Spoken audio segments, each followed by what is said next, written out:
Hi guys, and welcome back to another episode of the Couch Crocheter. Episode 87, Mandala Blanket 1, Part 4. Woohoo! Hi guys, and welcome back to another episode of the Couch Crocheter. I wanted to go over with you guys today. I finished up 3 more parts of the Mandala Blanket. I've been up here tonight and last night working hard. So there was a couple of things that I had to substitute, or at least one of them that I remember off the top of my head, because I have been working on this section for, I don't know, like 3 weeks now. So I'm going to go over it with you. First, I'll insert a picture here of what it's looking like. The first picture will be, a full picture. Then the second picture I'll insert is kind of like a little close-up so you can get a little bit more detailed of the stitches. So first, let me start by going over what mandala blanking I'm doing and why I'm doing this. For 2022, I decided to challenge myself to do, which I'm kind of laughing at now, 5 mandala blankets in 1 year. Like, I don't know what I was thinking, but I'm still going to try. So I started in January, and now we are almost at the end of March, and I'm still not even done this mandala blanket, even though I do believe I'm not going to be able to finish all of the rows because then it is going to be way too big. I did measure it just now compared to the first mandala throw that I did. It's creeping up on its size. And again, I don't want it to be too big because then it will be worth more money and, a harder thing to sell to the right person. So I'll decide then like when it's going to stop. I'm not ready to quit it yet. I think I'm going to do 1, 2, 3, 4 more sections yet. And then I think I'm going to measure it again and see where I am. So let's go over the sections. This video is going to start out with, video number 5, and it is all in a nutshell, and it is called the Mandala Madness blanket. I'm just going to go over the colors that they suggested and show you what I actually used, and then show you stitch by stitch like what I'm referring to. So the next row that I had to work on was 35. They asked for candy floss. 35, number 7, candy floss. So this is actually the one that I thought I was going to run out of, was this guy. So this is what I chose for candy floss. And what this candy floss is, let me actually show it to you backwards here. I have it facing the wrong way. Is this section right here. So in the pattern, it called for candy floss for 35 and 36. Guys, I ran out and all I have left is this in after 35. So I looked at 36 and I was like, I don't think I'm going to have enough, because 35 took one of these and half of these. So this is like a half of one, a little bit more than half. So I didn't think I was going to have enough. So I switched the color out. Instead of this color, now I am using, oh, you know what? Let me go over the specs of that.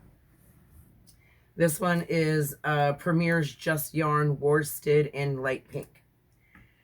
So instead, I switched it out, and this will be row 36. I'm going to get my little marker here to mark where I'm at verbally. Okay, I did 35. Now I'm doing 36. Okay. So then I decided to switch it out. And the yarn that I'm using was Handmade Modern worsted yarn, 100% acrylic, 219 yards, 200 meters, 3.5 ounces, or 100 grams. This color is called Marine. It is a number 4 weight. Origin is India. Handmademodern.com, and the color, Marine, I already said that. So I switched it out for this. And then that ended up being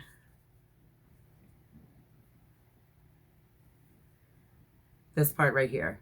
So it does stick out here a little bit in with the yellow, but I'm okay with it. I think it still looks groovy. So then the next 2 rows called for soft yellow, number 37 and 38. And that was color number 2, which was soft yellow. So then I do believe that this is what I used for soft yellow. Again, this one did not have a, not again, This one did not have a label when it came to it, so I have no idea who it belongs to. But then that did these 2 rows. So there's like another 3-dimensional back post to make it pop, and then one afterwards. No, yeah, one afterwards. I think it was just double crochet all the way around. So then it called for the bright orange that I chose. Now they wanted color number 12, which was just orange. I went with this bright orange, and I wasn't sure how it was going to turn out or how it was going to look, but I like it. I don't know how y'all feel, but I like the bright orange, so I kept it. And that one, oh, you know what? Let me put this over here so I can start thinning out my pile. That one I chose Karen Simply Soft, and the color is just orange.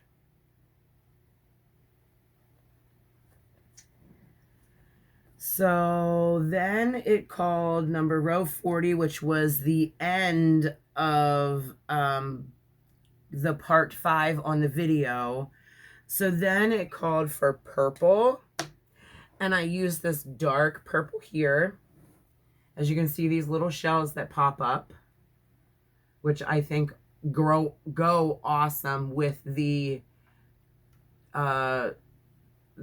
one that I substituted, marine, soft yellow, orange, and I think this purple goes with it, and I think the blue ties that in together as well.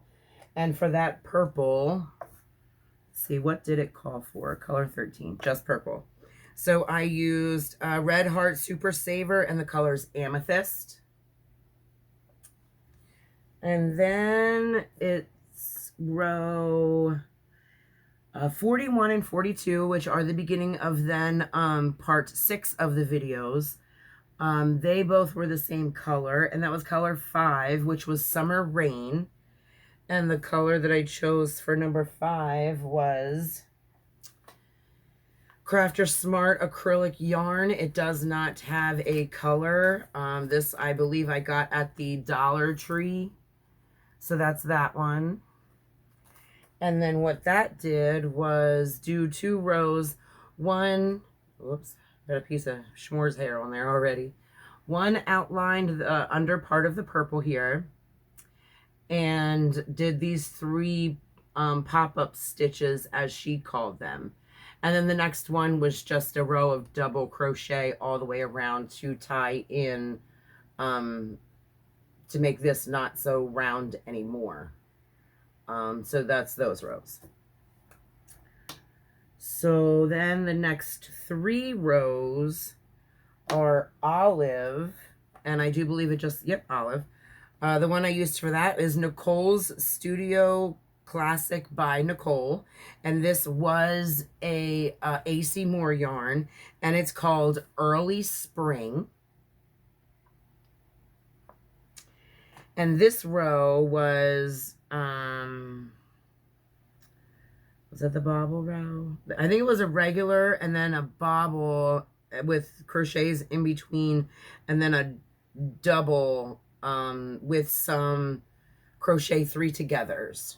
So here's like the bobbles, and then here's going to be like the crochet 3-together, and then the ones in between. So this will be the olive color, which I love, and I think it goes great with the next 2 colors. So that was 3 rows of olive. So now we're going to wrap up the video part of number 6 with the last row, which was number 46. That called for Beet Hut Orange. The color that I chose, I believe, is Coral. I could be wrong. Yep, Coral, and it is by Craft Smart Value, and that is a Michael's yarn, and that's what it looks like on the skein. And this row was pretty groovy because it was definitely easier than the last. Let me tell you, on these olive ones, I almost gave up. I did. I found that row to be absolutely horrible. Absolutely horrible. But this row like saved it. This coral color in here definitely saved it. That was a pretty easy row. And that made then the teal after it, I think, pop out, but we'll go over that in a moment. So there was that row. So then that was the end of video 6. So now we're going to enter into the beginning of video 7, which they called for Seaside. Yep. And I used Craft Smart Never Enough. Is that the right one? Yep, 9. And this one is called Teal. Here's what it looks like in skein form. And again, I believe that this is a Michaels brand.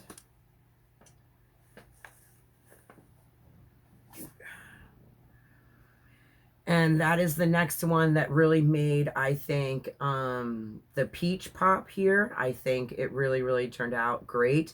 And again, I believe that was 3 rows. Nope, 2 rows. 2 rows of the Seaside. So that looks pretty cool. And the first row was pretty cool. And then the second row was just double crochets in the corners, double crochet, chain 1, double crochet. So that was a nice row. And let me tell you, like, I needed these refreshing, nicer rows after all of the olive. Because I'm telling you, those 3, like, were really, really challenging. Like, brain-wise.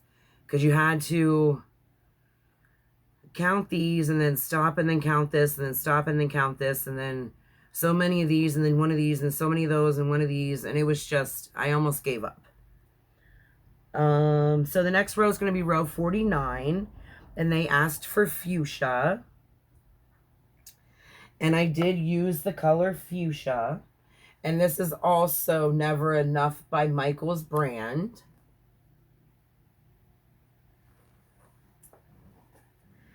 And then this one is like, you know, you can hardly see it on the peaks, but you can really, really see it on these shells.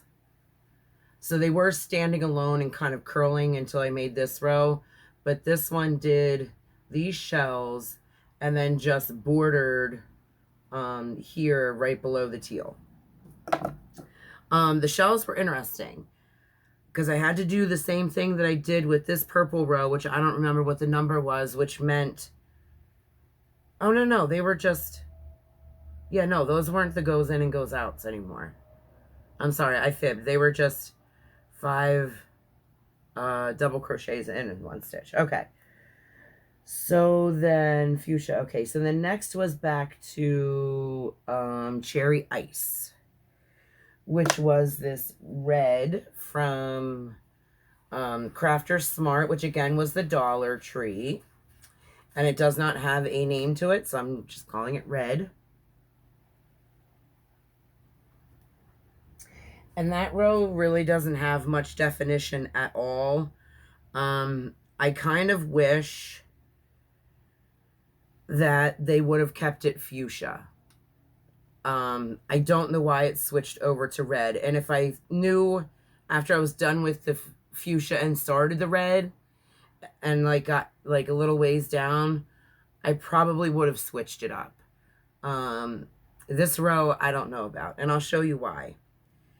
Like, let me cover up what I'm talking about first. If you can see there, like, it doesn't look that bad, right? It's just like a red border, you know, again, outlining, you know, looks all right.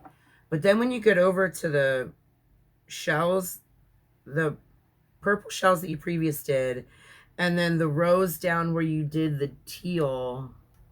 Wait, was that teal? Summer Rain. That was Summer Rain. Yeah. When you get down to do the Summer Rain, it does this. Right? Like, those are so predominantly seen. Now, I do know that down here, hold on here, there was another place that we did this. But I just felt like you definitely could not see it. Oh, yeah, well, I guess you can. Yeah, I guess you can. I don't know what I was thinking. You definitely can see it. I don't know. I think I would have done that row again with the fuchsia instead of the red because I'm really not a fan of this section right here. Don't like it. But we worked it. And then the last 2 rows, which I finished the last 3 rows tonight, actually the last 4 rows tonight. And this finishes off video 7, is 2 rows of poolside. And then the color that I used for poolside was the Craft Smart Value yarn, and it is color aqua. So there it is on the skein. And then this created another bobble stitch, and then another single crochet border with in the tips of the peaks, single crochet, chain 1, single crochet. So then that is what that looks like. Oh, and then you go down in this section. So this was like do the corner, then single crochet 21, and then you had to do 5 triple crochets, drop down to the back over here, because at one point when you were doing the red, you did a chain 3 on the other side of these shells. So on the other side of these shells, on the back, there was a chain 3. So in the chain 3, you have 5 triple crochets, 5 double crochets, 5 more double triple crochets, and then 5 triple crochets going into the chain 3 that you made from when we did the red round. And then it wanted, oh wait, and that was it. Wait, was that it? Yeah, bobble stitch 21, and then this. Yep, that was it. So then, guys, that is how far I got on the mandala blanket. Now, I am fully aware that I originally only gave myself 2.5 months to do this, according to my calculations of wanting to do 5 within a year. Obviously, that's not going to happen. I'm hoping to get this done within the next half of month. So I am only technically 1 month behind. I do have the next project already planned out. I found it in a very, very, very, very, very, very old pamphlet. And I think I already have the yarn picked out. I am still working on my Pamela's Adoring Crochets sweater, or cardigan as I call it. She calls it a sweater. And then I started another project for a very dear friend of mine that I'm not going to go over those details yet because I don't want her to know until after it's done. So I'm probably going to take photos of the progress, and then once it's done and hand it over to her, and I can hopefully take a picture of her wearing it, then I will shoot that video. So lots of new stuff coming up. I have the slippers coming up for April. Yep, because March's is done. Wait, did I do March? Yes, I did. The crocodile ones. Okay. I have April slipper coming up. And then I have the yarn totals for March coming up as well. So lots of stuff to do, lots of videos to make, lots of stuff to crochet, which I'm really excited about. So, and you know what, guys, this is a long enough video. I've chatted enough. It is very, very cold out today. We had a little bit of a snowstorm come through. It's like 20 degrees out.